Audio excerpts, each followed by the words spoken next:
Anyway, we start with probably the biggest game of the weekend, the SEC championship between number 2 LSU and number 4 Georgia.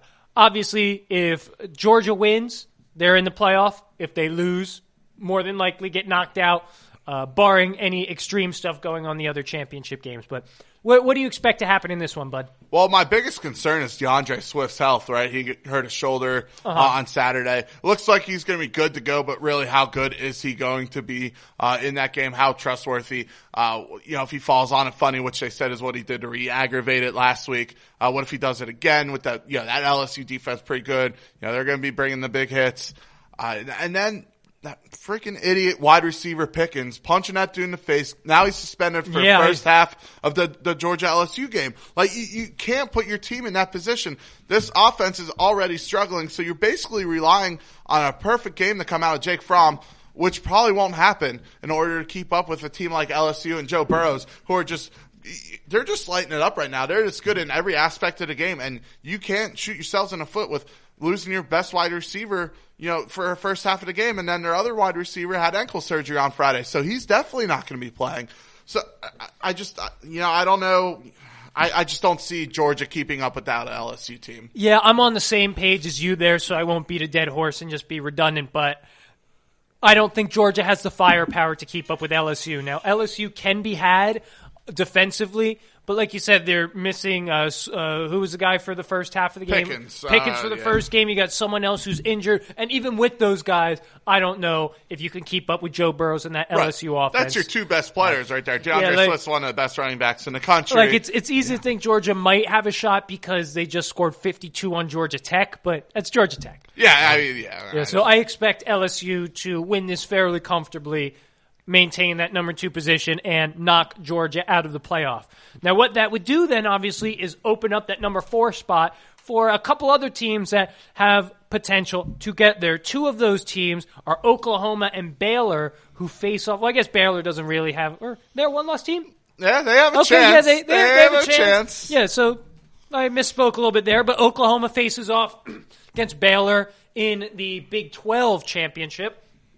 As you mentioned earlier in the show, Oklahoma did have a big comeback win against Baylor a couple of weeks ago. 28-3 that score. Yeah, came back from 28-3 to win 34-31, I believe. Anyway, do you expect to have a similar result this week? I guess you did kind of answer that in your betting segment. Yeah, I kind of answered that in my betting segment. I just don't expect to see Oklahoma come out flat like they did against Baylor a couple weeks ago. I think Lincoln Riley's going to have this crew ready to roll. I think Jalen Hurts is going to come out strong. I think, like I said, they have to go out and prove a point if they want to jump Utah into this playoff. And I think, nothing against Matt Rule. He's definitely an NFL coaching candidate, but I just don't think he has the team to keep up with this, the firepower that Oklahoma's going to bring to him. Yeah, I don't either. I don't think you're going to catch Oklahoma napping in the first half than you did last time. Jalen Hurts is a guy that has been there, done that when it comes to postseason football. In the NCAA. So I think he plays one of his better games of the season.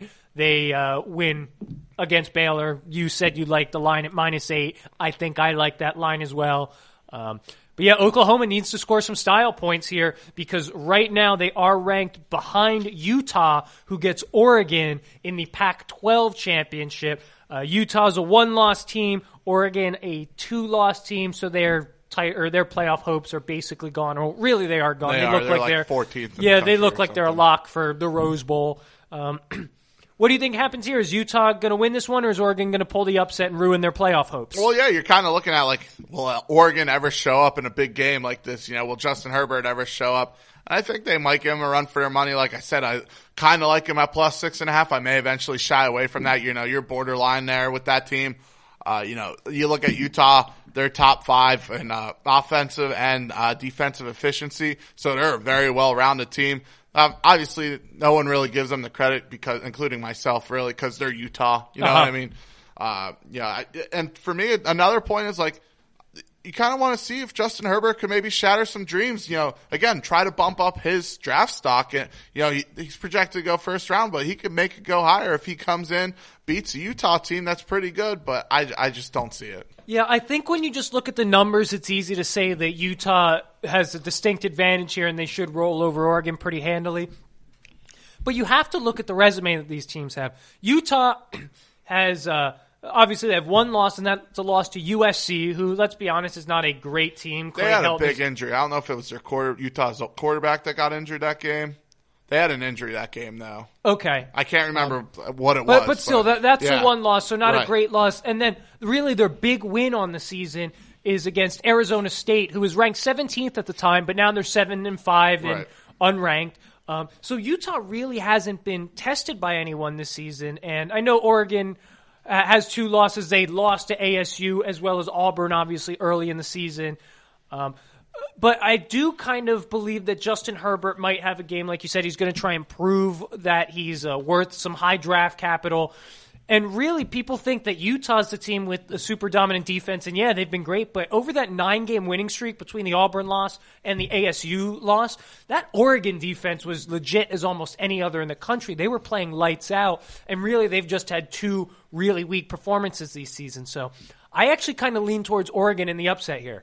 Interesting. Which would then put, in my opinion, Oklahoma in the playoffs. Oh, absolutely. Yeah. If Utah loses and Oklahoma, well, if Georgia loses and Oklahoma wins, yes. Yeah. So you think Utah's going to win? If both Oklahoma and Utah win, who do you think gets in? Man, I think it depends really here on how big Oklahoma wins. Listen, you want to say Utah's a better team. A lot of people probably think that way. But when you're the committee, you're looking at who's going to get you more media coverage, and that would be Oklahoma. Yeah, and for me, it's about upside as well, what your ceiling is. I think that Oklahoma has a better chance of beating one of those 3 powerhouse teams, so they would probably get Ohio State. Oklahoma, if they're cooking, could probably score some points on Ohio State. It'd be a hell of a game to watch. Utah, I don't know about that. I feel like Utah would get rolled over by Ohio State. Now, I don't know, maybe that's just me being ignorant because it's Utah and they're a Pac-12 team, and we've seen year after year Oklahoma at the very least be able to score on teams even if they can't stop anyone. So, I don't know. I'm really excited to see Utah in a primetime game because I've really only seen portions of games from them this season. But yeah, it's going to be a hell of a game. And then the Big Ten championship game, Ohio State versus Wisconsin. Ohio State seems to have the way more complete team, the better team. But Wisconsin showed some flashes early in the season. Do you think they have any chance to swing the upset? No, I really don't. I was going to say, can you say some words for the people listening instead of watching and not just shake your head?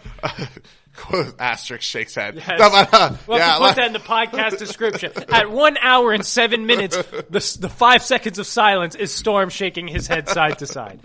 But I just, like I said earlier, they beat them by 31 in crappy weather conditions. Wisconsin, I just don't see them bringing anything back. Like I said, I also kind of like maybe placing a wager on Ohio State minus 16. I don't you look at Dobbins and Fields in that backfield, they are just so much fun to watch. If it wasn't for, players like Joe Burrows and Jalen Hurts and stuff, they would probably be in the Heisman talk. So. Oh, yeah.